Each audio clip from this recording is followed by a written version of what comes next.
Good morning. Good Wednesday morning, Maureen. How are you today? Good morning. How are you? I am doing much better, thank you. Are you feeling A better? little bit better today. The wife still on the down. We're trying, but it'll get there. It'll get back up. So it's going to take about a week The or two. cooties going back It's the and forth, cooties are right? going back and forth. We're just keep transmitting it to each other Yeah. as you know. Well, So social distance and wear a I mask. know I'm trying to stay 6 feet away, not 5'11 inches, nothing. Go the Just six opposite feet, direction in the amazing. kitchen, go Yeah, your it's what we way. do. Yeah. Yeah, we've got arrows pointed on the floor where we have to go Yeah. and plastic sheeting up between our beds. So we don't, it's ridiculous. But anyways, good morning to everybody out there. This is 2G1C Red, White, and Blonde.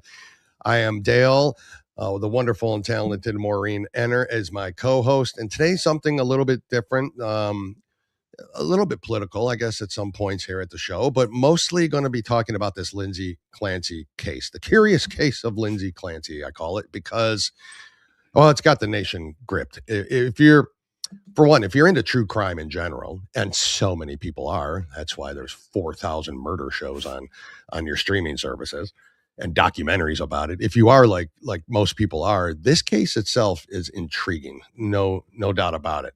I had Why one do you thought think process that? Why do you because think this is captured? yeah, that's a good I mean, we question. could go back to the OJ trial. I mean, this We isn't can't the first case that has captured the world. I captured, mean, so Scott Peterson, OJ makes sense. OJ.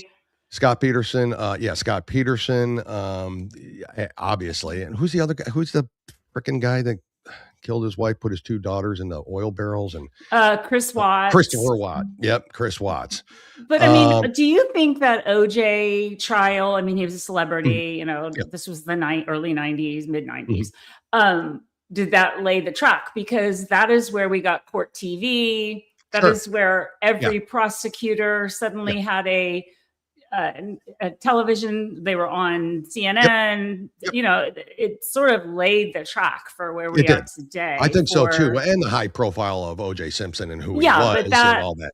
And then, and Judge Alito, who, allowed the cameras in and all that, that really did start all of this. We didn't have court TV before OJ. Didn't. We didn't have, which all these, TV, by the way. Yeah. So,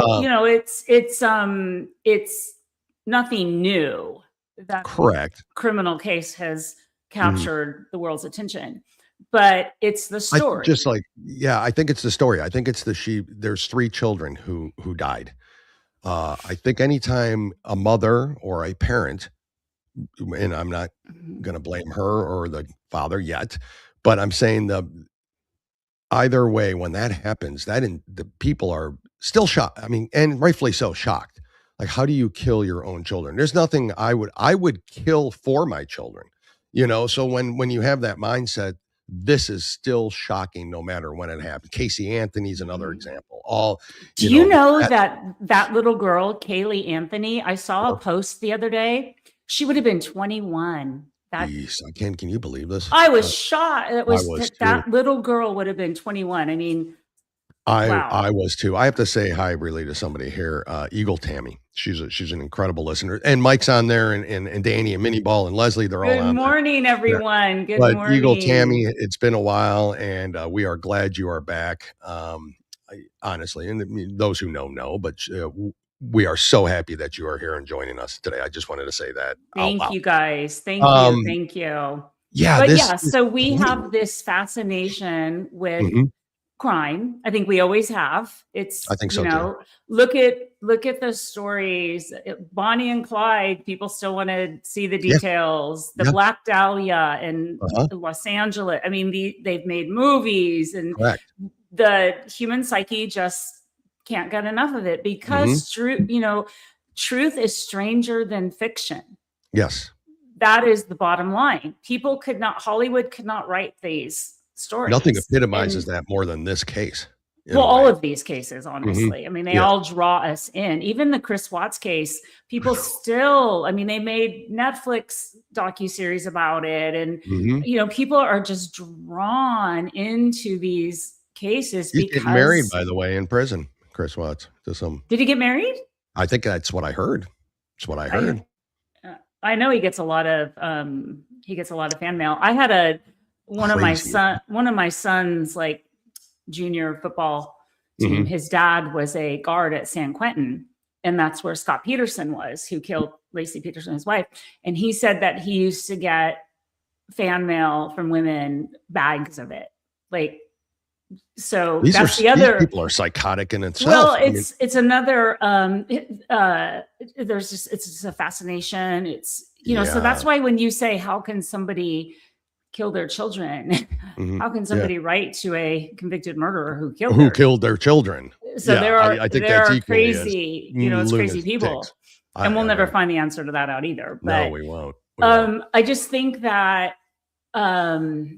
it's a level of fascination. I think it's normal. We just, because as a normal person, I mean, I call myself normal. And there could be doctor. I could probably get a doctor today and say, well, you're not normal. Yeah, we better write you these prescriptions.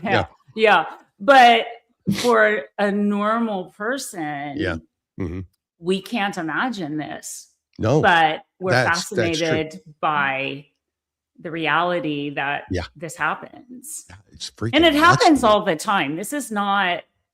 It happens all the time. More than you know. Well, this case murder is getting, in general, but these kind of people things kill their children all the time. They had the guy a month ago that worked for the Heart Association and was having an affair and got caught and came home and shot and killed his whole family. The dog, the cat, shot himself and set his house on fire. Correct. If he had survived that, we'd be looking at another case that everybody would be fascinated with, right? I mean, that's true. So this stuff happens all the time. That's the sad reality. Yep.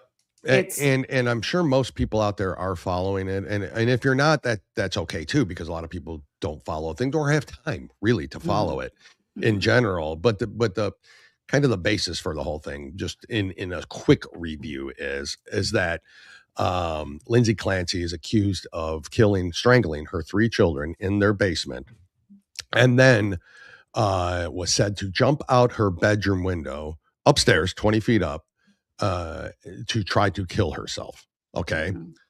That's where the whole thing started. And she's paralyzed. She's paralyzed from the waist down, I believe, if that's correct. She had a thoracic injury, which was the midsection of the spine totally collapsed. And she's paralyzed, from the waist down. From the waist down. That's right. She had, the trunk, like her trunk area. Trunk so a little bit above the waist, but to where basically no use of her legs lower. And she also has like some respiratory issues because it affects part of her trunk. I mean, it was a very serious injury, which the prosecution tried to say they didn't think she really tried to kill herself, because they didn't think the injuries were that serious.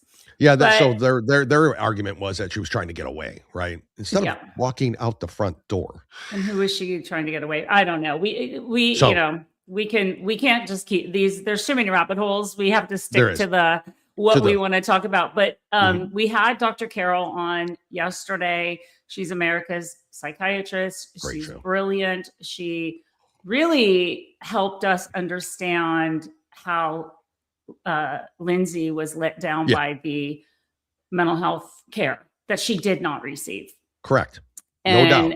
These doctors that were on the stand that just did no favors for themselves. And in Dr. Carol's words, she said they should lose their license, be sued, and lose all their money, because there's really no coming back from what they did. From what they just did. Yeah. Right. How they testified. And so it was crazy. Well, not only how they testified, but her treatment. I mean, how they did not treat her. And I got some questions about that too, which is we can talk about in a minute if you want. Right. But I wanted to just clarify, because I made a misstatement yesterday, and I want to go on the record and correct it. During testimony, Kevin Reddington, which is her defense attorney, said that Patrick Clancy he moved on 4 months later. He's now remarried. He has a new family. I did not do my work, because people were saying he has a baby and he has one on the way. I didn't do my work. I should have done better research. I'm sorry. He does not have new children with his new wife. But Kevin Reddington, who's a brilliant attorney, it's very perfectly okay for him to say that he has a new family. He has a new wife. He has new in-laws. He has a new brother. He has a whole new family. Yeah. And I took that to mean something else. I should have checked it. I didn't. I'm sorry. So it's perfectly And it's by design wording by Reddington, who is who I would want on my side if I was in that position or any position. He is brilliant. He is a brilliant. He's 75 years old. He's been an attorney in the Boston area for his entire life. He grew up there. He went to Catholic boys' school. He says that he got in trouble one day in the dean's office. And if any of you ever went to Catholic school, but he was in trouble. He was waiting for the dean to come in and yell at him. And he picked up a book about careers and it said lawyers, and he saw Abraham Lincoln and he read it and he's like, yeah, I think I'll do that. And that's what gave him the idea. That's crazy. So getting in trouble. Yeah. Very brilliant mind. Doesn't use a computer, doesn't have a laptop on his desk. Nope. Has all notes. If you see him walking out of court, he carries everything, all his notes. So old school, keeps everything in his head. Just brilliant defense attorney. So we have to remember, I am not an attorney. I thought about it for about 5 minutes and I didn't go to law school, but I am not an attorney. You're not an attorney. Nope. But what I know for a fact is it is the job of the prosecution to prove this case beyond a reasonable doubt. It is not the job of the defense to prove anything, whether she's innocent or whether that is the job of the prosecution. Yep, correct. And legal experts on the prosecution always. Absolutely. Every civil case, every case, it's always especially a criminal case, any kind of criminal case. Yeah. But I saw legal experts last night saying that the prosecution's doing a horrible job. Yeah. Just a horrible job. They are. And if you're paying attention to it, you can just, without being legal scholars like you and I are not, you can tell. Well, we can tell by watching it and thinking, why are they, it's just, so the prosecution. Get the bows out of your hair. You look. Oh, it's terrible. They're calling him the American Girl doll attorneys. But I mean, it's, again, that we could go down. That's every state and county in this country, state workers, county workers, is this the best they have? Yeah. Is this the best that they can put up there? And these DAs, or I don't know if they're ADAs. I don't know. I don't know if one of them is the district attorney. That would be shameful too, to think that. It would be shameful if it really is. But they know Kevin Reddington is a bulldog. Oh, they know him in that. Everybody knows him. Everybody knows him. And to be unprepared and their witnesses be unprepared, as if the attorneys, the DAs themselves, did not even have meetings prior to the witness. Well, let's go back to the OJ trial and the Dream Team. Oh, I know. And it's all about money, and the state doesn't have the money. They're not going to. They're probably her defense. So her parents, Kevin Reddington is $900 an hour. Jesus. And I heard this. I have not had time to verify it, but I heard Mike here says, first of all, he needs an attorney. I don't think you need $900 an hour attorney. That's for sure. But go on. Yeah. $900, which I think is about the going rate for a good defense attorney, to be honest. I mean, they're between I'm not saying it isn't. I'm just like, wow, that's a lot. $900 an hour. I can't even imagine the hours because he's been on this case for 3 years. Yes. I heard, again, I haven't verified this, but I heard her parents sold their home and are now living in I don't know if they're renting, I don't know what the story, but they're living very close to the mental facility that she's been kept in. She's not in jail. She's in a mental ward or whatever. I don't know what the term is. I don't mean either. And her parents sold their home, moved there, and so that they can see her every day. And they have been at court every day. And they have been seen. Are they part of the witness pool for the defense? They don't have to. They don't have to. I know that. No, they don't. They're not. They're going to let the prosecution, I think, kind of sink themselves here. Is she going to speak, you think? No. Yeah. No. But her parents have been seen several times coming out of court with Kevin Reddington. He has pulled them in and said, these are her parents. They have been by her side. Right before we came on air, I saw Kevin Reddington. They were, they're already in court. They are in court right now. He has I think it's either a sheriff's deputy or police, but they were talking about when the law enforcement came in and took custody of her in the hospital. When she was basically, and also it looks like they filed charges against her before she even came out of the coma.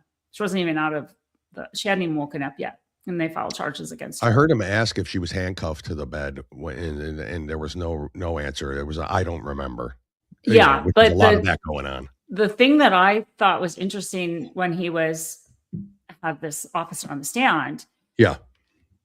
Kevin Reddington, her defense attorney, who obviously her parents hired this guy immediately. Within, he was hired immediately, obviously before she woke up. And I believe ICU nurse testified earlier in the trial that the minute she woke up, she had Patrick Clancy removed from her. It's not a DNR. I don't know what it was called. Yeah. And then her parents were put in charge of her care. Like everything was to go to her parents. Yeah. But Kevin Reddington testified today in court with this law enforcement officer saying, do you recall me having to get a court order to get another doctor in to see Lindsay, and you guys fought it? So he has had to go tooth and nail to represent Lindsay as far as getting what she needed. And they talked about that yesterday too, how he's got contempt cases going on with her pediatrician and her primary care doctor. They won't release the records. I mean, and again, just because I cover a lot of politics and local politics I'm covering the local DA's race here in San Antonio. It's just all political. Yeah. It's all political. It's all who who wants to get reelected again for the DA, that's pressures common, isn't it? So you have to look at it that way too. We're looking at a lot of political pressure. This case is political in the backdrop, without a doubt. So basically, in the premise of this all, and this happened on January 24th, 2023. The premise of this all is that the defense's argument is about the care, the treatment, and her mental state at the time that happened and leading up to it. So the events leading up to it, her care, the lack of care. She is pled not guilty by reason of postpartum psychosis. Correct. That is what he said. That's it. Yep. Beyond that, I don't even want to talk about it because it's so complicated. Massachusetts does not have an insanity. The premise of the defense's argument at this point is that. Yes. Yep. Yes. And I think if she could be acquitted, but I think every juror has to be a complete hung jury, not one juror. It only takes one juror to get a hung jury, right? You can just get one jury, but I think in Massachusetts, all of them have to agree, and then she could be acquitted. Okay. So that's about as far as I want to talk about the scope of the legalese of it, because it's way over. I really tried to research some of it last night. Massachusetts law. Why did Kevin Reddington say that he did say an opening statement, but he really didn't say that. It was really related. So that's beyond, unless we could get a really good attorney on to come on and help us. But I think then it's just too much. The thing is, this is and I just want to say one other thing for like this local district attorney's race in San Antonio, which is very blue city, very liberal, very, the two, so Jason Wolf, who I've been covering, he's the independent candidate. He's been a judge, he's been a prosecutor, and he's been and he currently is a criminal defense attorney. That's the trifecta, right? He's been a judge, prosecutor, defendant, and he's in court all the time. All of it. He's in court all the time, handling cases right now. He's got he's a big criminal defense attorney, and he would have been able to come on, but he's too busy at our time in the morning. Yeah. But anyways, the Democrat and the Republican that he's up against, neither of them have ever been in court. They've never tried a case. Wow. Never been in court. But they got big money behind them. Yep. Big money. Yeah. So that's why I'm looking at this prosecution in Massachusetts, Massachusetts, in Boston, saying, I see what's going on here and politics involved to get these liberal DAs elected who have never tried a court case here in San Antonio. Yep. That's crazy. Absolutely crazy. So onto this case, a couple recent developments. There's a nurse practitioner that Reddington questioned yesterday. From yesterday, it's the prosecution's witness. But every witness they keep bringing up, almost as if it was the defense's witness. Really, honestly, they're just that. Well, that's what these experts were saying last night when they were talking about the prosecution failing. Failing on the witnesses. There's nobody they've brought up that has been a solid witness to me at this point. And every witness that Reddington wants to bring in, the one that you said you have a little bit of problem with, they're fighting them. What does that tell you? What does that tell you? He's getting fought at every turn to bring in his own witnesses. Yep, exactly. But he's doing a very good job at dismantling the prosecution's witness. Yes, every one of them. And I'll play that later about the TikToker. It's a longer video, but no, let me start with that. So this, because I think this is an interesting point. There is a TikTok video made by a social worker who worked at McLean Hospital. Now, McLean Hospital, for those who don't know, was a mental hospital that Lindsay checked herself into on New Year's Eve. On New Year's Eve, 2022. So December 31st, 2022, she checked herself into this McLean Hospital. 5 days later, she was released. 19 days after that is when the murder. She wasn't released. She checked herself in. She checked herself out. Yeah, called her husband, supposedly told him to come pick her up. I think that's where because the daughter's birthday was the next day, and she knew he wasn't going to do anything. She felt obligated to go home. So again, she's worrying about her kids. Yes, worrying about her kids. Worrying about her before kids. She supposedly murders them in the basement. That's her first thought. Is Patrick is not going to do anything for Cora's birthday. I need to be home tomorrow. And why is it? Do we know much about the past of that past relationship? And that's where I think the in-laws. I don't know. Let's get to the video. I think it's important that we stay on. But I got questions too, so I want to ask them. Yeah, but I mean, it just makes me wonder what that past relationship was, and if that's going to come. Well, her father-in-law testified on the stand that she was a wonderful mother, and they never saw any of this. They never saw any problems. That's Patrick's father. That's Patrick's father. So it never knew any problems. So that's interesting. And said she was a wonderful mother. Let me play this video. It's 5 minutes long, so I'm going to play it all at this point. But it's a TikToker, social worker, who is talking about the conditions there at McLean Hospital and the staffing, which was a question yesterday during the trial. And we talked about this with Dr. Carroll. Yep. Massachusetts social worker, and I also worked on the exact inpatient unit at McLean for nearly 8 years that Lindsay Clancy was a patient at. Very important, I was not there when she was there, but I literally worked there for 8 years. We need to correct the misinformation that this prosecutor is saying about McLean and what the stay there is like. So I'm going to break down everything for you and tell you the truth. Let's preface this with identifying what the prosecutor's approach is with the McLean stay in particular. The prosecution is trying to say that if Lindsay really wanted to get better, why didn't she engage in treatment more? And then the prosecutor specifically talks about McLean, what's offered there, and identifies things that Lindsay did not participate in. And we need to correct that. Let me tell you how it actually works. So the first thing the prosecution brings up with Patrick Clancy is that he has stated that he felt like she didn't really get any treatment while she was at McLean. And one of the things that he was under the impression of was that she didn't really see a doctor while she was there. Now, the prosecutor then says to him, well, are you aware she actually saw a doctor each day and she saw a resident? Are you aware of that? And he says, no, I wasn't under that impression. Let me tell you exactly why that is. In general, there are around 23 patients on the unit at a time. And because of that, there are usually around 4 to 5 physicians in charge, we call them,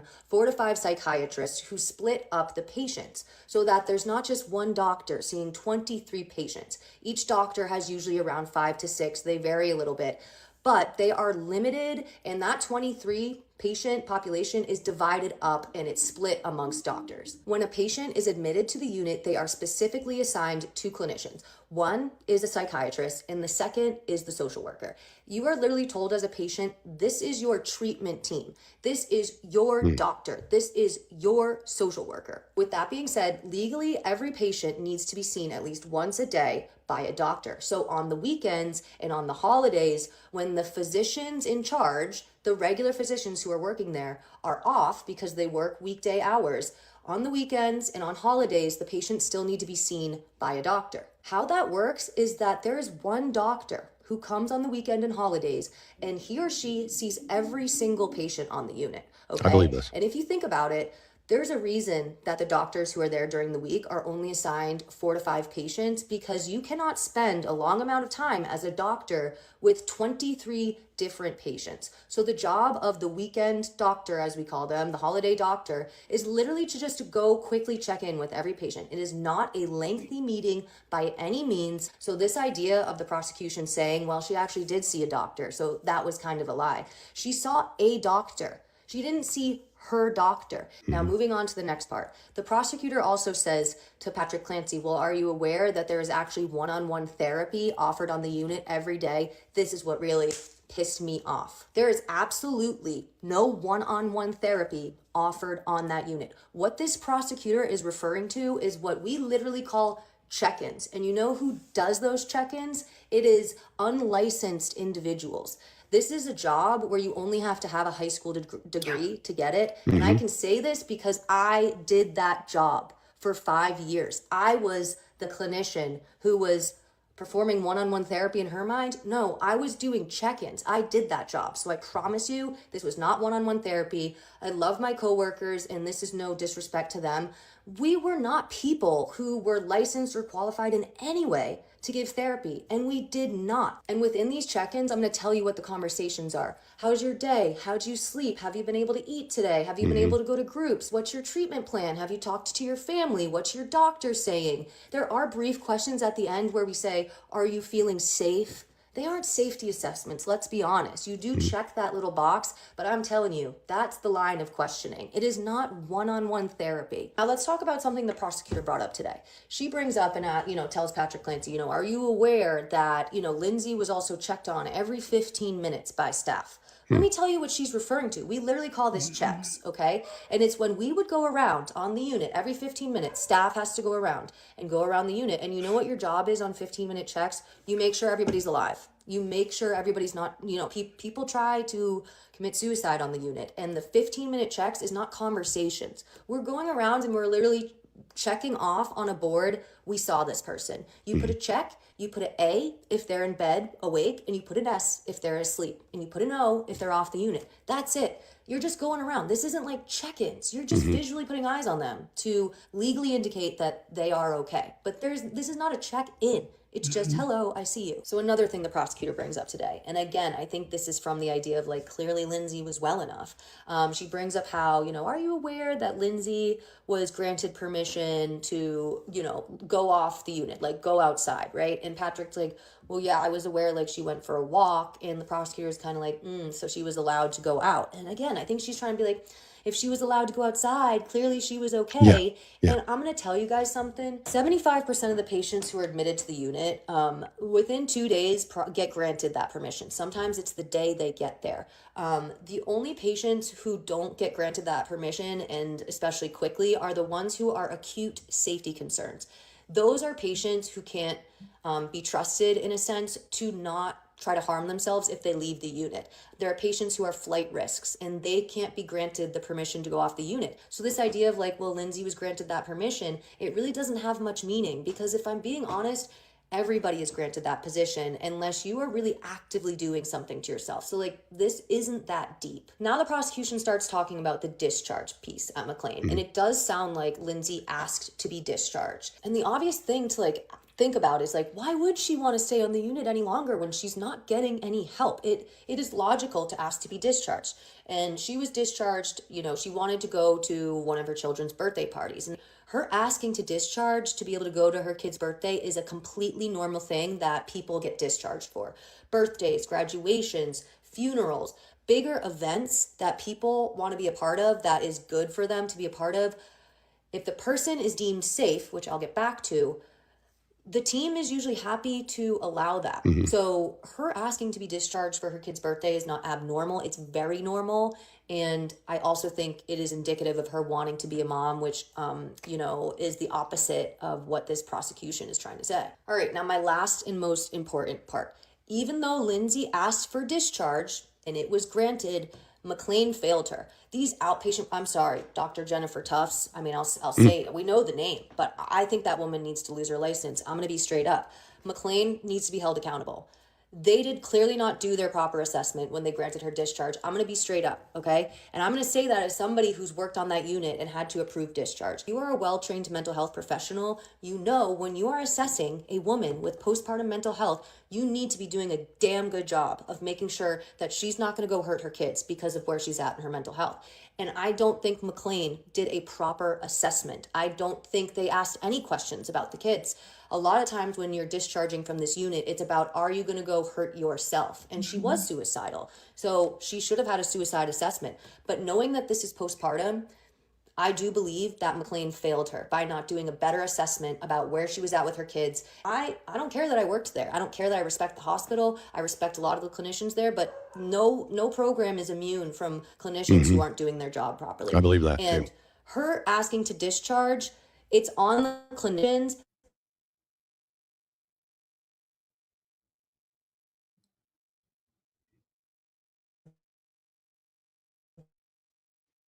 They let her go. We are helped at the lies that you're telling in general, but you froze there. I'm good now though, right? Yeah, I think we should just take it down because it froze. It's frozen. Oh, okay.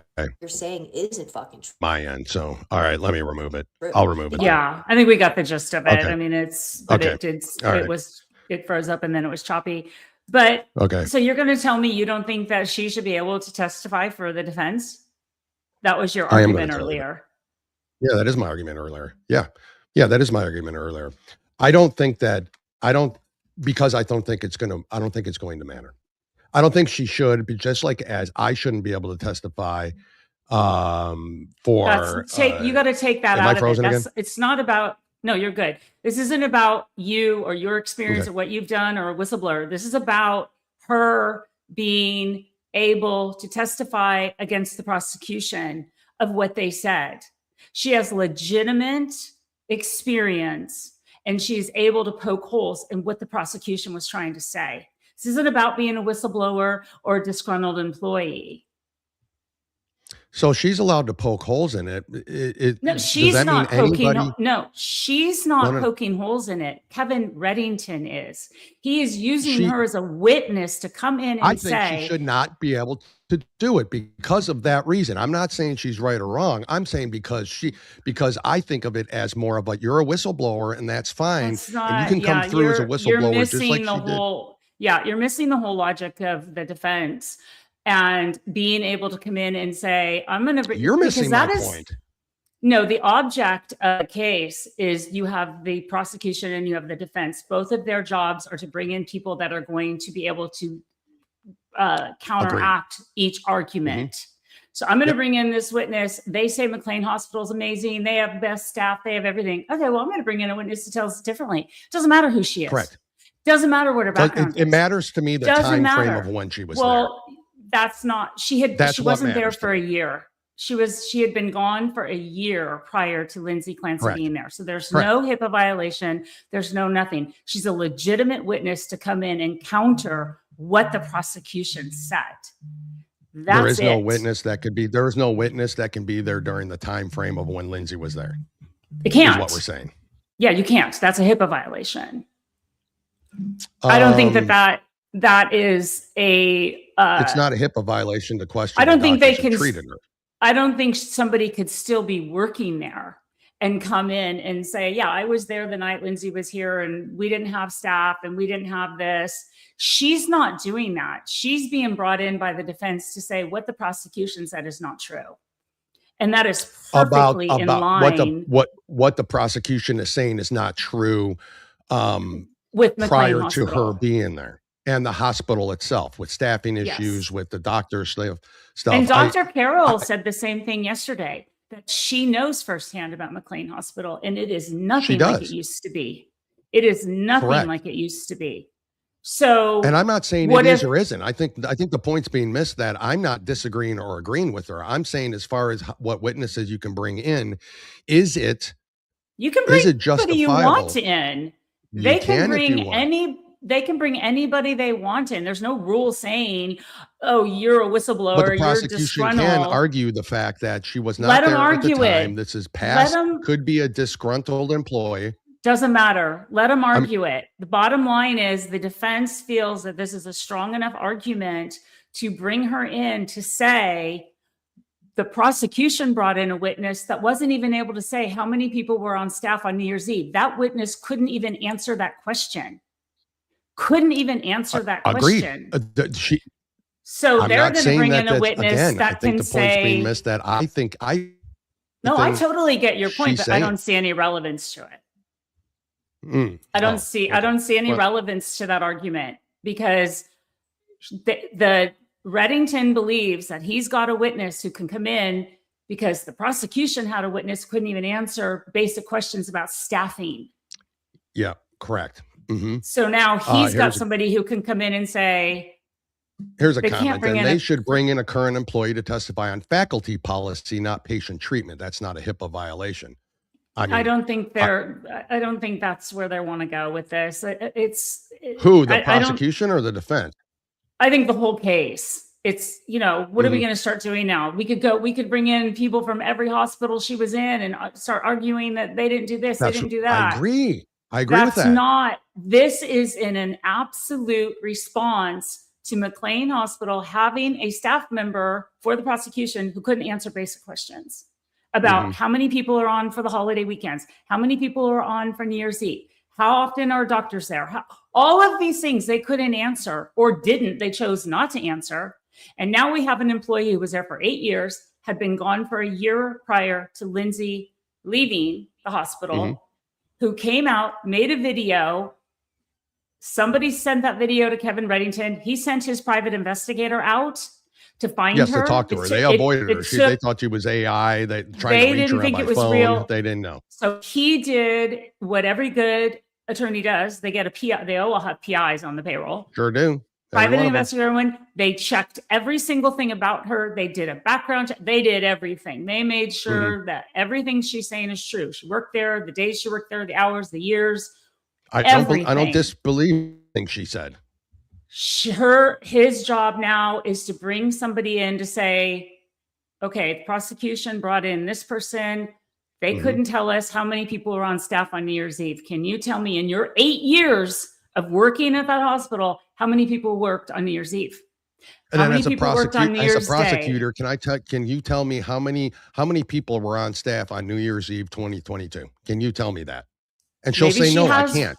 Maybe she does. Anyway, I think this is just taking up too much time. I mean, I don't want to keep arguing about. I think that the bottom line is, I'm not saying she's not telling the truth. I just don't think it's. Maybe she has documented records. Maybe she kept records of how many people are there. I don't know. But I think it is a legitimate argument for the defense or the prosecution. If the prosecution would have done their work and went and found somebody to counteract what the defense said, this is perfectly within the scope of what lawyers do. They go and find somebody who's going to be able to help their case. Agreed. And I'm there is no reason. I just don't think the judge will allow her to be brought in. No, he said yesterday in the motion argument against the prosecution. Let's hear from him. That witness hopefully it would plays. Be allowed to give her, in a sense, review of McLean's. If it's 5-star and she may say it's 2-star, this is not TripAdvisor. I wouldn't allow that. And no one. But the question seems to be, for me, a closer call about what the standard staffing and programs may be available on a holiday weekend. Exactly. That's the scope of the argument. Said, I don't know that. And that seems to be something that maybe the parties could come to an agreement about establishing. Either, there's got to be somebody who's still working there. That's my point. The weekend, 2 weeks, the weekend after this wasn't a holiday, we have X amount of people there. We have X amount of programs that are available. On the holiday weekend, we do or we don't. To me, that's where the the battle on this motion is. I do understand the Commonwealth's objections regarding allowing people who watch the trial to then say, I disagree with it, and I want to testify about what I disagree with. That's troubling, but I'm talking about the facts on this thing. And that's if it was anything other than those kind of facts, and this witness had not worked there, I'm not sure we'd even be having this hearing. And I would suggest that. So that, sorry. Why do you think the prosecution is arguing this? Because they know she is going to be damaging to them. No, that is a fact. They know. And the reason the prosecution probably doesn't want to bring any. And why did the judge say, Maureen, that same thing? He's arguing both our cases right now. What you're arguing for, what I'm arguing for. The judge clearly said there that this is, can't we come to an agreement on a current person that's working there? And but why do you think the prosecution doesn't want to bring a current person? They already brought one in who was miserable and failed them. You think they want to risk bringing in another witness that's not? You don't think they can find one that would counter? Why would they risk it? Why would the jury suddenly believe? I'm sure they don't want anybody else from McLean coming in there. The prosecution, exactly. So and why would the jury? Why would they want to risk the jury thinking? How come now there's two people from McLean and they're both saying something different, and the first one didn't know, and now this one's good. It's just the prosecution is afraid of this because they've already really royally screwed up. Of course, their first I 100% agree with witness. You on this. I 100% agree with it. I would want her there as the defense attorney, as the prosecution, as the prosecutor and the DA. I would not, but I would certainly try to find somebody who works there now and work there currently that can contradict that, which I'm sure they can find, Marie. Well, I'm sure they can, but maybe they've already put their hand on the stove and they don't want to get burned again. Correct. Correct.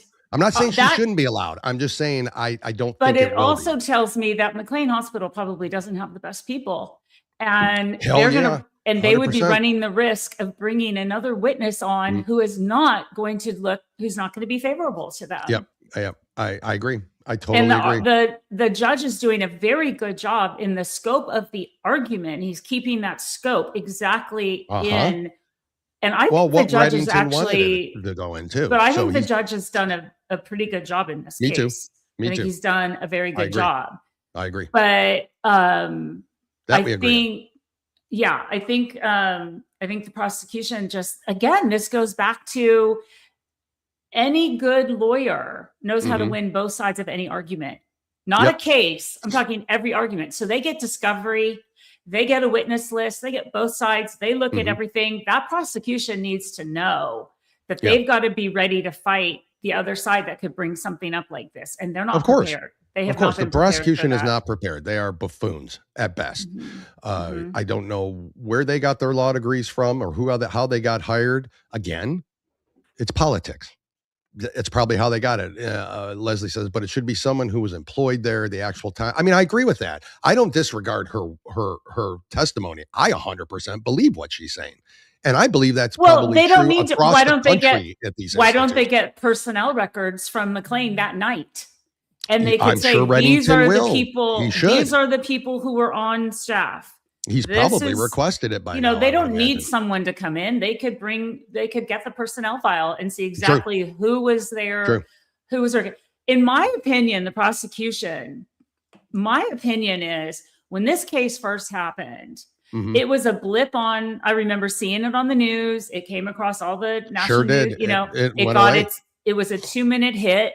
And everybody was like, oh my God, that mother killed her kids and jumped out the window. That's all we thought. The prosecution went into this case, I believe, thinking that was all they had to, it was going to be easy. She did it. She killed her kids. They were going to get the sympathy. They were getting all these jurors to sympathize. Even knowing who the defense attorney was going to be, they thought that. Of course. Crazy.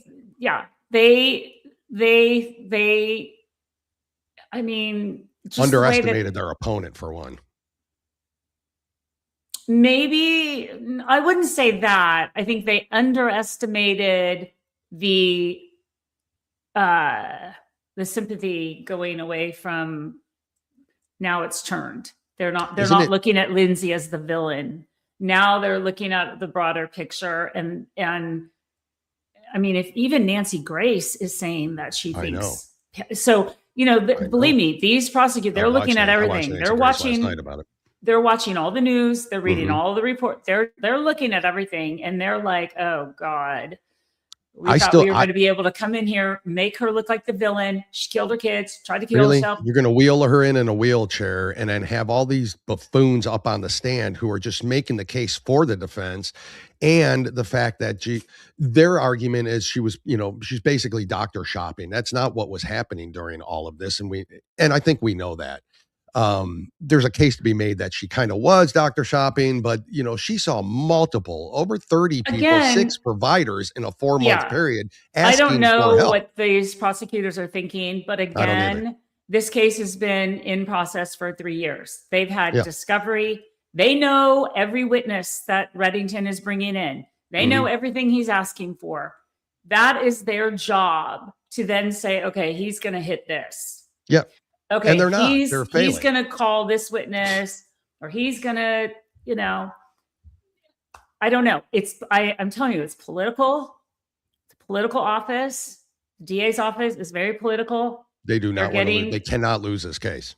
That's at this point. Well, that's what they're being told. Yep. That's what they're being told they cannot lose this case. I don't even know the names of the prosecutors. I'm Good curious. Point. I don't either. To look it up. I'm not going to do it now, but I would be interested in looking them up and seeing what their record is, where they went to school, and what their prosecution rate is, and how many cases they've tried, and why they're in charge of this case. But I'm telling you, I think they had the idea they were going to come in, sway the jury, she killed her kids, and it's not going that way. Yep, and right. I can't speak to say that they know Kevin. Of course they know Kevin Reddington, but you know what? They're arrogant themselves. Correct. These prosecutors. They're arrogant. You're right. They're wearing bows in their hairs, thinking that has changed. That's flipped on them. People are pissed about that. Oh, it looks ridiculous. It looks unprofessional. It looks. They're unprofessional. They're horribly kept. I mean, I'm sorry. They look like somebody that just walked in out of a horribly kept. And I don't know what. Let's throw that in there. Horrible. They are. They look horrible.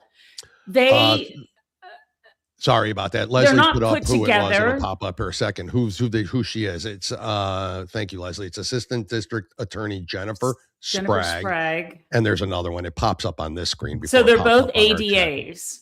Yep. And then there it is, Assistant District Attorney Shannon Buckingham. Thank you, Leslie. Appreciate you looking that up. So they're both ADAs, which means they are assistant prosecutors.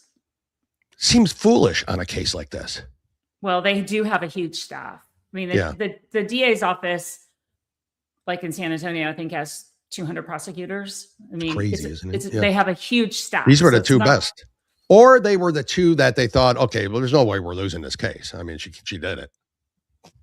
And turns out, I think so. Here's my question while you look that up, Maureen, if you can, because I'm kind of interested in your answer on this.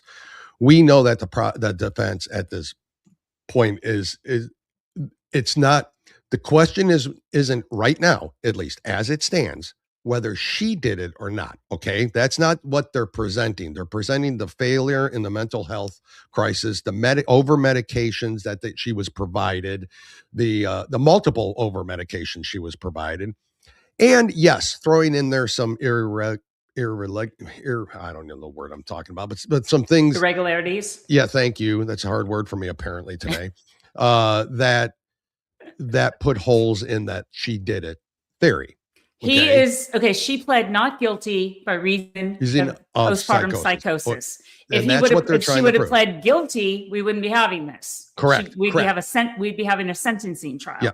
So that's where they're going with this. My question to you is, and I don't know this as a legal, and again, I should have looked it up too before I ask it, but if she is found not guilty of that, she goes back to the state hospital or wherever. I don't know. That's another thing I think that's the thing that happens. Okay. Because it's not been proven that she didn't do it. But at that point, my question is, I think that's where Reddington is setting this all up as is, okay, if we get this through, we're going to retry this. There's another very important part to this. They have a civil case. Patrick 100%. And Lindsay each have a civil case, not as husband and wife, as Correct. Independent. Yes. They are both suing for malpractice. Yep. Against what these doctors did. So yep. Patrick has a case, Lindsay has a case. You have 3 years to file a civil case like this. That's the law, pretty much across the country. To file it, right? To file it. Okay. I think that's pretty much nationwide. Standard. So you have 3 years to file your civil case. Mm-hmm.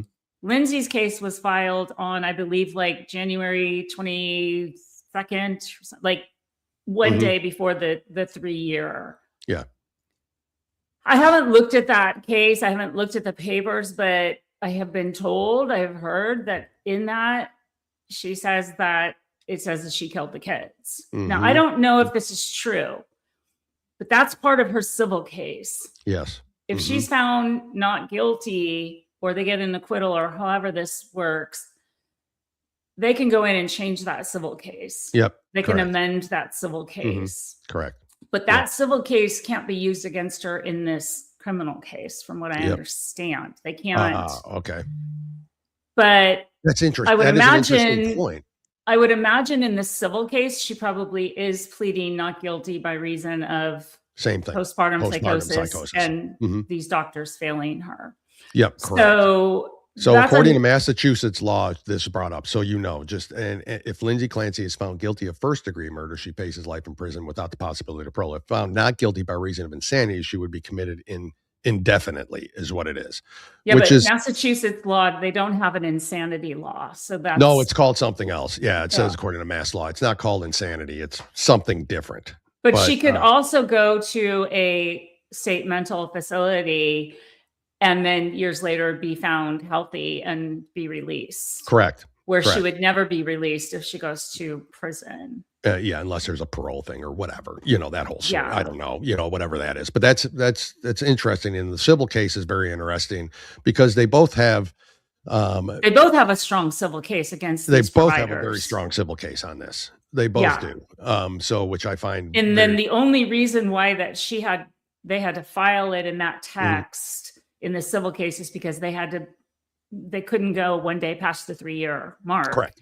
And then the criminal trial started 8 months later. But the civil proceedings, from what I understand, cannot be any part of the criminal case. Which I think is normal. That's normal procedure, isn't it? A civil is completely separate from it's criminal.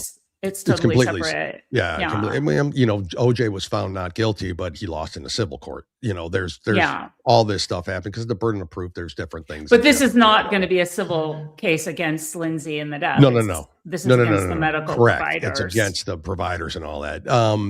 Real quick here, did you watch the actual questioning of the nurse practitioner, Rebecca Jolette, I believe is how they pronounce her name. I watched some of it. I didn't some of it. What was your, before I play anything, what was your opinion on her and her response to some of the questioning? She actually was one of the better. I agree with that. Providers. Mm-hmm. I agree with that. Who saw her for very limited time, actually. Mm-hmm. So, yeah, I agree with that too. I think she was probably one of the better ones. Is she the one that, because one of the providers, again, Kevin Reddington, brilliant, he said, are you aware of the fact that Lindsay Clancy stopped driving in December? Correct. And she was not. I believe it was Rebecca Gillette. I think it was this. Yeah, Rebecca. And now that's going to go back to where he said when he came home on that night, it was her dark. car was in the driveway. No, first he said when he pulled in, he saw it. Yep. Then he said he couldn't find her and he called her because he couldn't see her car. Well, she wasn't supposed to be driving. So why were you even concerned? So do you see what I'm saying? Like, it's a there's very methodical questioning for a reason in the end, which is what, of course, I'm interested in more than anything. I think that's my point. I think he is methodically and brilliantly asking these questions because now they're firmly on the record for what is going to happen in the future with this case.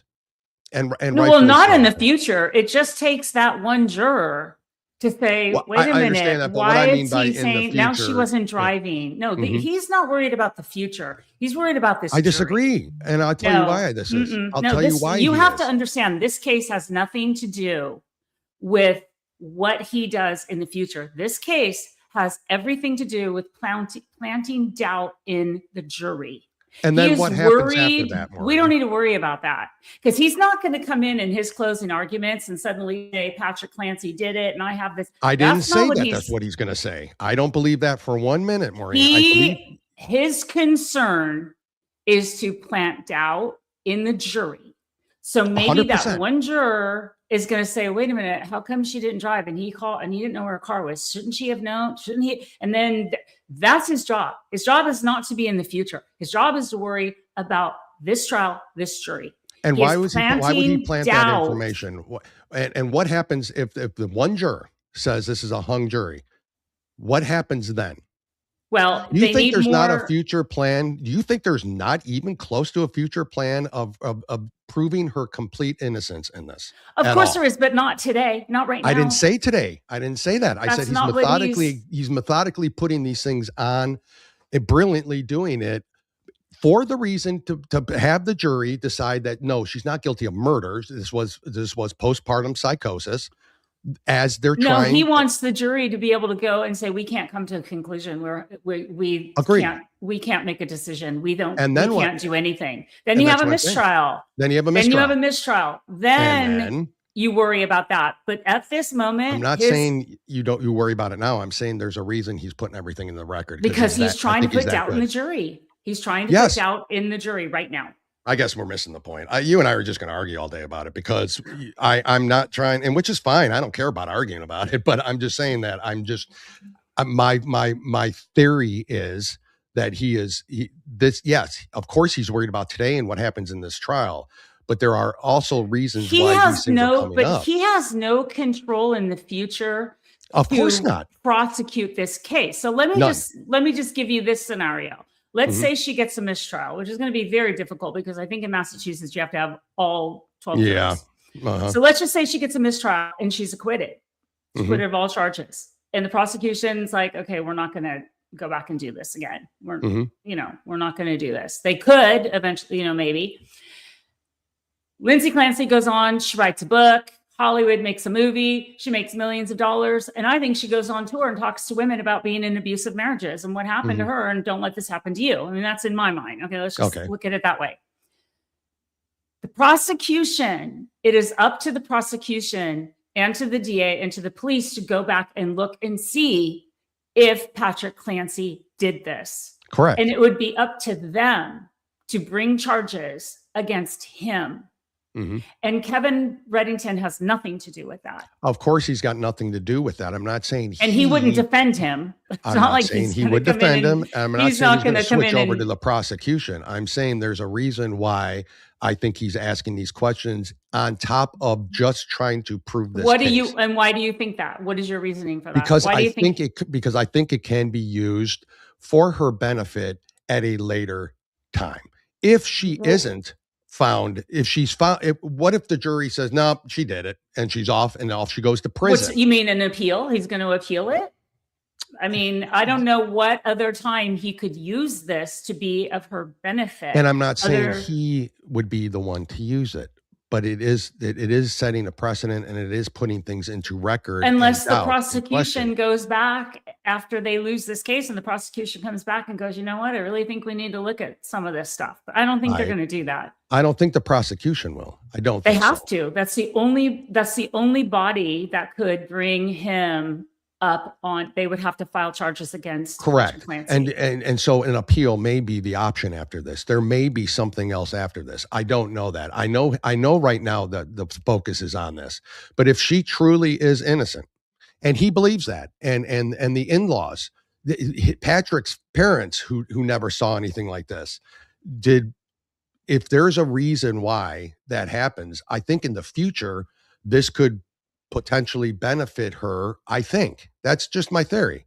You think she might hopefully gets a hung jury. She gets out. She writes a book. She talks about abusive husbands, which I don't know if that's been established whatsoever in this. We don't know any of that. We don't know what she has to say. So we're speculating. In my mind, I'm speculating about the future. What I would like to see her do is, tell her story. Yeah. Get her story out. But in this moment, I firmly believe that Reddington is only worried about poking holes in the story for the jury. No one 100%. And an appeal can only be made on like judicial errors, motions denied. Appeals cannot come from Patrick Clancy said this and he really meant this, or no. I know that. You can appeal a decision. Yeah, a structural judicial decisions, which would include the verdict. You can appeal the verdict, but you have to have your judicial reasons for it. And you don't think there would be if she's found guilty, based on what we've seen so far? That's my question. I mean, he could file an appeal if his motion is denied for bringing this witness in. Correct. I mean, he could, but an appeal has to be very structured to the judicial part of the case, not agreed. Yeah, but I really feel he's doing a very good job of putting doubt in the jury's mind. I mean, let's go back to OJ. If it don't fit, you must acquit. Yeah, I know. I mean, that whole jury and that whole case. I mean, we get the doubt that they were able to put in to the minds. This is what led to that. It's the same thing. His focus is to get one or two jurors or all of them to be like, yeah, I don't think this didn't make sense. And I don't like that. And correct. And I think he's doing a great job of that, at least from an outsider's perspective. Of course, I'm not there watching the 100%. I try to watch as much as I can per day. But this is a good point too. And it's just a doubt of what they already admitted she did it. That's very loosely termed. You have to really go and look at the structure of the law, and it's very complied. I don't understand it enough because I don't understand it either. Okay, so but according to the layman, the question isn't. I mean, really, like us here debating it. I'm not a trial attorney. I don't know that. I don't know the law. Guilty by reason of an illness. Correct. Is different than guilty of murder. It's guilty by. Guilty by is right. 3 children that's are still the other dead. thing, that the jury instructions are going to be very specific. When the judge turns this over to the jury, the jury instructions are going to be very specific on guilty by reason of. And that's true. And I mean, it's the same way. His job, and like Leslie says here, is his job is to prove that to the jury that it was because of this psychosis. We don't know that she's admitted anything. We don't know that. We don't know any of that. But there's been no defense that she didn't do it, other than her not guilty plea for the reason of postpartum psychosis. We don't know any of that. We don't know what she has not said. We don't know a lot, but we speculate. But she has not said to anyone that she killed those children. And she hasn't said that he did. She hasn't said anything. She wasn't able to. That's what I'm saying. But if we're going to play the devil's advocate here, she has never whatever she has said to her attorney, we don't know. We don't know. You're right. You're right. We don't know that she admitted to So we're talking about what we know. The attorney very well could have said, this is the argument we're going to do. We're going to say this without her admitting to anything. Agreed, 100%. We don't know. Of course, we don't. Of course, we don't know any of that. I agree. But as what we do know is the fact that there isn't an argument currently for the fact that she did not do it. We know that, right? I mean, we could admit that what we know and what we've seen through the trial and what we've heard previously and what people are saying now isn't the fact that she did or didn't do it. I don't think they've had one witness come on and say she did this. They have all come on and talked about what they found, what the crime scene was like, what she was doing at the time of the crime scene. I'm not saying she did it. But we haven't had one witness come on and say, this is what she did, this is how she, because they don't know. That's what I'm saying. They haven't had one that said she didn't either. So that's the what intriguing part of this case. But I think every murder case is like that, Every murder case is pretty much like that. They have the side that says they do it and the side that said they didn't, and then how they did it and why they correct. But neither side is saying she didn't. This is another big point we're missing too, is motive. Okay. In every murder case, You have to have a motive. Excuse me, Maureen. What was her motive? She had no motive because they're saying she's correct. Premenopausal. I don't think a motive's been determined or even mentioned. What was his motive? What was his motive for those children there might dying? Be motive there. You know what his motive was? Out of a marriage, no child support. He would have been paying half of his income for the next 26 years with the kids going to college and everything. She would have been getting alimony. He would have been paying forever. That's his motive. Let's look at motive in this. His motive was to get sympathy, start a new relationship in 4 months, move to New York, take $1.7 million from a GoFundMe account, sell the house, and start a new life with a new family in New York City. He may have had motive to do that. He would have never known what he would have got from a GoFundMe account. He would have never known how this really would have played out, as most murders don't. He had motive. He already had somebody that he was probably seeing in New York. I promise you that. We can speculate that. His motive was, I can get out of this without having to pay half my income for the rest of my life, for the next 26 years. Which is something that's big motive. That we're speculating on, not proven. That's the thing. I'm talking motive. That was. I understand. That's a speculation motive. Correct. She didn't have motive. Well, he's already started his new life. He did start his new life. He already sold the house. He already got the money. And he's already in New York City living a whole new life. So he's already got this life. And he got that early. So let's be clear. This didn't just happen 3 weeks ago. You know, that happened 4 months after he moved to New York. So we can obviously from our point of view, and because we have common sense and we know scumbags when we see them, I personally think, yes, he did have motive to do it. The point is, nobody's saying that yet. When you're a single man, do you have more ability of meeting some rich, successful doctor whose father works for Seagram's and there's old money and living in Manhattan? I'm divorced. I have 3 kids. Let me finish. I'm divorced. I have 3 kids. They live in Boston. Do you want to go out with me? Or, oh, my wife died. She killed the kids. She committed suicide. What woman? Any woman is going to go with that versus, no, you got 3 kids. You're paying alimony. No. I 100% do not disagree with you. The point is, it's not being proven and it's not being brought up because that way. That's not what's on trial right now. That's what I'm saying. Hopefully it gets to that point at some point after this trial or whenever. I hope it gets to that point and it's proven. He'd have to be put on trial. To be put on trial and you have to. But Reddington is doing a very good job of introducing these things by saying you've moved on, you have a new family. When did you leave? Another thing that Reddington brought out too is he's still working for Microsoft, Patrick Clancy. He is still working in the Boston office, but he's working in New York City remotely. He left to go to New York and still works remotely. Like, it's not like he got a new job. He had to move there. He did that all by choice. So Reddington is introducing these things enough to where, for what reason? Well, because he wants to be able to show the jury he's not this great guy. I agree with that. He's not this great guy. He's not, another thing too. But the trial wasn't about whether he's a great guy or not. So why would he do it? Because just to poke holes in it. Oh my gosh.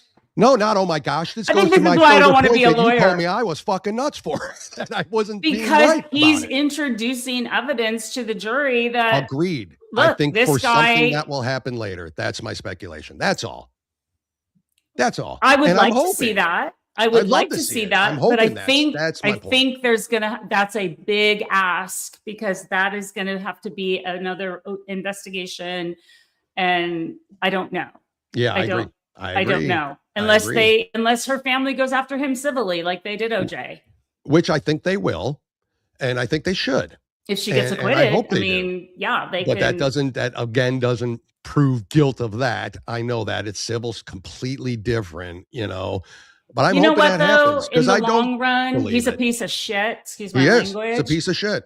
And even if he never gets brought into court, if he never has to face a criminal judge, his life is over. His life is over as he knows it. This trial is not doing him any favors. People are turning on him. His wife is a big high-profile doctor in New York. People are already on a campaign against her. This is not going to be favorable to him. Who looks an awful lot like Lindsay, doesn't she?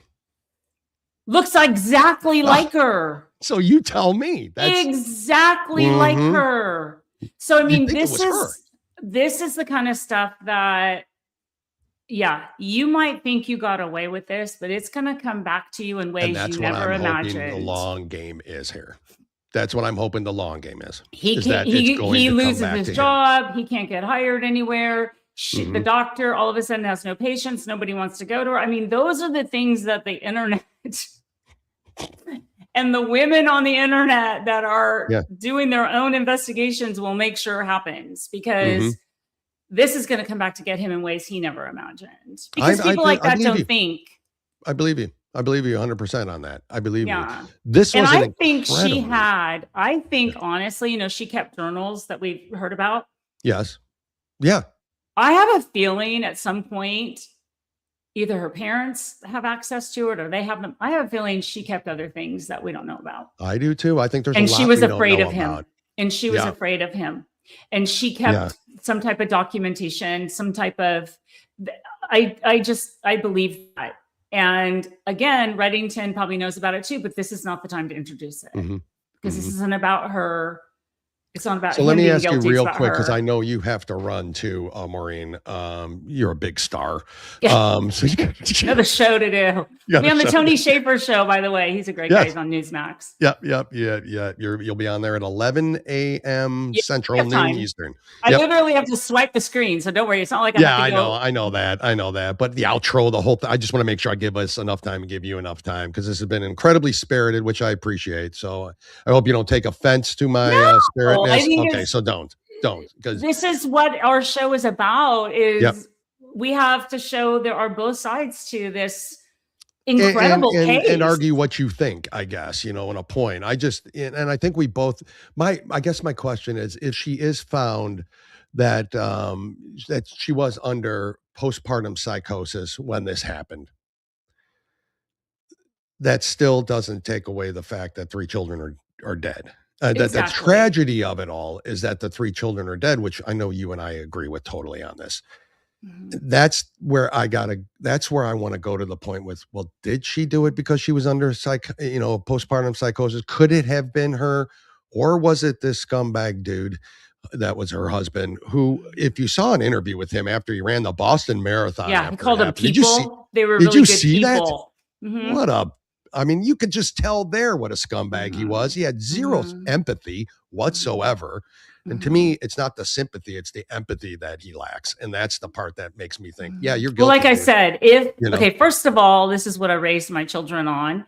We don't live in the land of what if. Correct. We live in the land of what is. Yep. So the what ifs, we can what if all day long. We live in the land of what is. That's part of the show, though. That's part of what is. What is the law, what's happening, what's in court, what's being argued. That's the what ifs. We could what if this all day long, and we're not going to get anywhere with it, because which is what is being argued is that not her innocent or guilt, but why and what. But I truly believe no matter what happens, he has a life of hell ahead of him, and his life is not going to be, because no man does this, gets away and then scampers off and lives this beautiful life in New York City with this rich doctor and wealthy family. Sorry. You're going to have. Has happened, but unfortunately. Well, it's happened for a short amount of time. It's been, but I'm sorry. Your life is going to be something you never expected. He in his mind, probably didn't think this case would blow up the way it is. Everybody's interested in it. They all thought, including the prosecution, they were going to come in 14 days. She did it. She admitted to it. She pled guilty. They're all like, oh my God. Yeah, I believe that too. This is bigger than we thought. We didn't think this was going to happen. Yeah, I believe that. I believe that as well. So he's in a world of hurt. He's got a lot of problems coming his way. And he's been caught in lies on the stand already. So that's it. The email, what she said, the car there, the car not there. Yeah. He has the public opinion about him is not good. The court of public opinion, he's as guilty as hell. And when we live in a world like we do today with the internet and people having access to your personal information, where he works, everybody wanting to be a crime scene investigator. Yes. But I mean, just the fact that she's a well-publicized doctor, she's an IVF doctor in New York City. Yeah. That website of hers will be blasted. She'll get the worst Google review. I mean, I'm not kidding. Like, you can't live in a world. She's not going to risk this by sticking with him. I don't know, but you can't live in a world like we have today with social media and access to everything and be hiding that kind of a secret. I agree. So he has a very, very, very dark cloud that's going to be following him. We shall see. No, I have complete faith in the public. Okay, I do too. As far as the public, they're going to make his life miserable. Correct. I do too. As far as he's not going to be able to go anywhere. He's going to be tracked. People are going to be watching him. I mean, that's I know it. He'll probably be in Europe soon enough. Who knows? And also, I want to make the point that the governor of Massachusetts, Maura Healey, just signed the bill. I had the bill up a second ago. H5595 that allows abortion up to birth. Correct.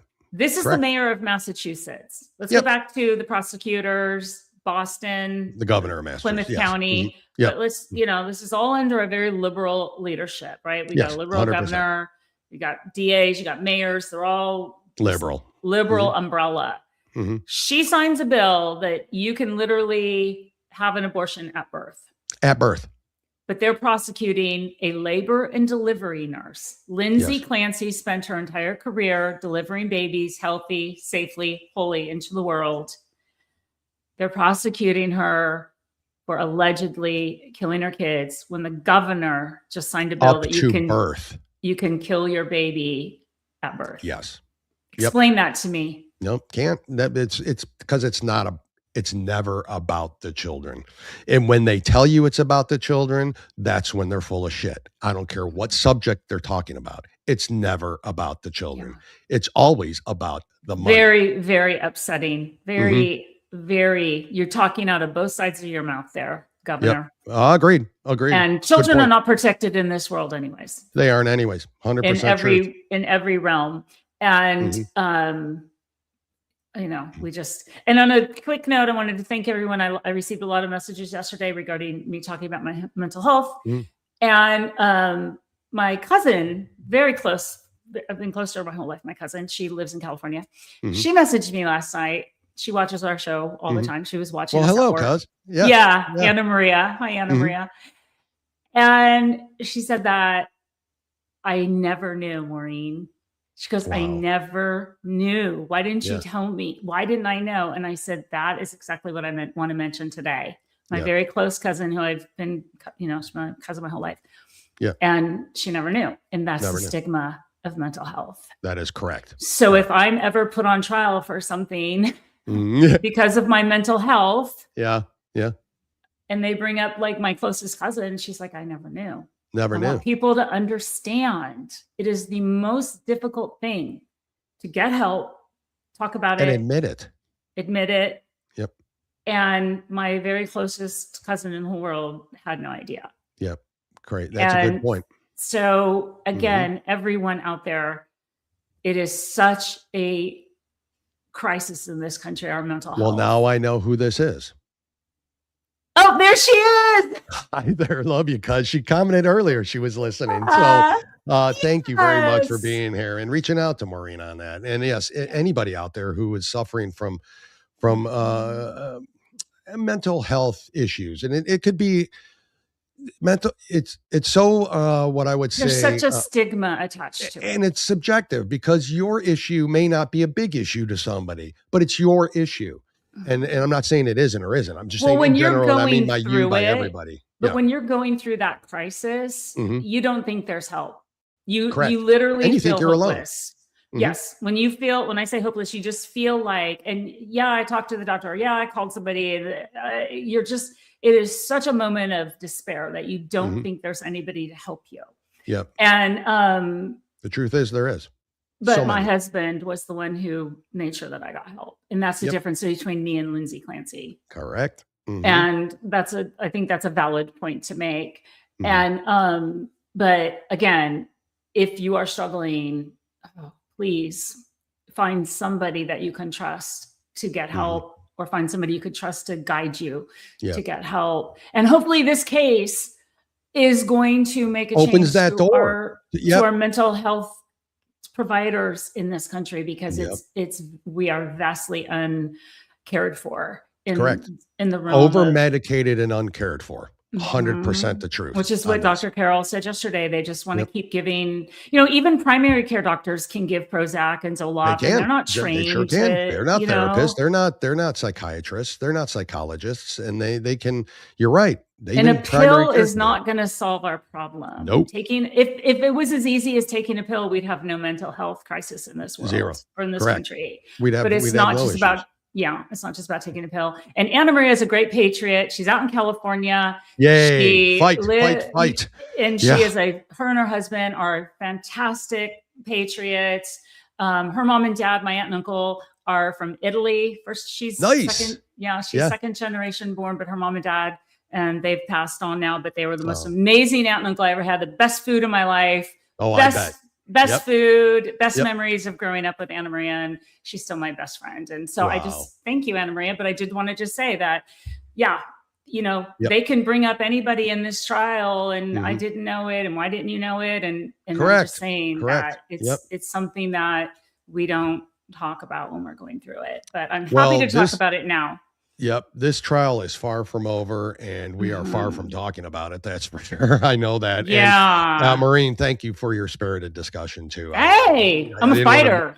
I don't want to be rude. I'm a fighter. Have firm beliefs too, but you know me. I'm always. You want the solution. I'm looking at the end game. There's more to this than just. I don't think there's a solution in this case. I don't think. Yeah, I don't think so. I don't think any of us are going to be happy with how it ends. We're all going to have problem with it, and we're all somebody will have a problem with it. Yes, everybody is. It's not going to go the way anybody wants, but the positives are it is bringing mental health to huge awareness in this country, and that needs to happen. Correct. Yep. I'm happy to take that as my platform and share my story and tell people how important it is to get help. Yeah, I agree. Leslie, who's our moderator, by the way, her and Tarna on the show. Welcome. At MGW, and then she put, great show. Thank you for the compliments. We're just glad you're here, and we're glad you joined us. Like, follow, and share us. Share this out as much as you want. The more, the merrier, we always say here. Maureen, I'm going to let you go because the movie star has got to roll. And but we'll be back Monday. We will be here Monday. Back on Monday, and this trial will have a whole new twist. But maybe we won't talk about the trial. We'll talk about a few other things. Maybe a few other things. I know, but I'm like infatuated with it. So we are. It's great, and it's teaching us about the legal system. It's teaching us about mental health failures. It's it's teaching us corruption. A lot. And corruption. And corruption. And political leadership and liberal leadership in these cities. And I know I can't wait till the defense brings their witnesses. That's to me going to be the highlight for me of the trial so far. So that should happen. The prosecution hasn't rested yet, so I don't know when that's going to take place. Could be this week, could be today that they rest, and we'll see what happens. But Maureen, go do what you got to do. Thank you for your participation and your contribution and your work on this show and your research, and we appreciate that more than you know. Everybody, thank you for joining in your comments, and like, follow, and share as you always do. Maureen, I know we'll talk before then, but have a great weekend. All of you have a great weekend. Stay safe. And thank you. And again, I just want to say mental health is nothing to be ashamed of. Nope. Get the help, reach out, message me if you need somebody to talk to. But I'm not a mental health professional, but I'll help you get into the right person. But mental health is not something to be ashamed of. So it is not. Absolutely. Thank you for allowing me the platform to share my story. I'm very happy to. And I appreciate all the listeners. And thank you, Dale. This was a great, great show. Great show. Yeah, it was a great show. I love the spiritness. I love your spirit about it. The fight. I was a champion debater in high school. So. I know. That's right. You did tell me that. So, I mean, I can't win an argument with a woman. Let's be honest. So that's the fact that Reddington is just, he's my hero. But do you see how he's doing it with no emotion? He just goes right in there. He's like a shark. He just goes right in. I'm gonna have to be soft and just fiery in that end. Folks, we're out of here. All Maureen, right. Thank you. See you later, talk guys. to you all soon. Bye. Bye-bye. We couldn't do it without you. Your support keeps us strong, right where friends belong. America first, we stand as one.